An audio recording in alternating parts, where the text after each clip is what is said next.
Welcome to my Titanic passenger profile series.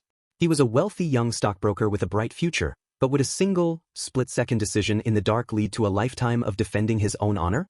In the spring of 1912, the 28-year-old William Thompson Sloper was a man who seemed to have it all: a successful career in Connecticut and the confidence of a rising American elite. He had spent months touring the ancient wonders of Egypt and the vibrant streets of Europe, collecting memories and treasures to bring back to his family in New Britain. His journey was a classic first-class return, a voyage of luxury and leisure meant to be the crowning jewel of his grand international tour. William boarded the Titanic at Southampton as a first-class passenger, holding ticket number 113788, a passage that cost £35 and 10 shillings. His world on the ship was cabin A31, a space of refined elegance where he spent his evenings playing bridge with a group of influential friends and businessmen.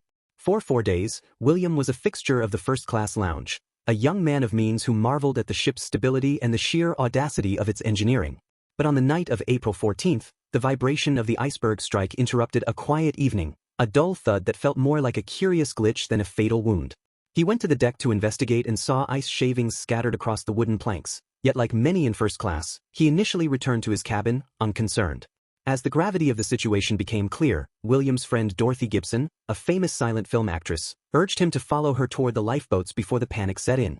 He reached lifeboat number 7, the very first boat to be lowered, standing in the cold air as the officers called out for passengers to fill the empty seats. With the boat only half full and no one else stepping forward in those early moments of disbelief, William stepped into the craft alongside Dorothy and her mother. He sat in the boat for hours, watching the massive, glowing silhouette of the Titanic tilt and finally snap, the sound of the end echoing across the mirror-still water. William Sloper survived the night, but the world he returned to was not the one he had left. He found himself accused in the press of dressing as a woman to escape. The cowardly Sloper headlines haunted him, forcing him to spend years defending his reputation and explaining the reality of that first, half-empty lifeboat. He eventually reclaimed his life, returning to his work as a stockbroker and never again stepping foot on an ocean liner for the rest of his long life. William passed away in 1955 at the age of 71 and is buried in Fairview Cemetery in New Britain, Connecticut, a man whose survival was a lifelong burden.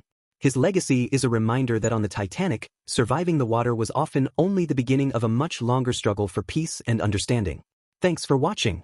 Don't forget to like and subscribe to my Titanic passenger profile series. Stay tuned for my next video.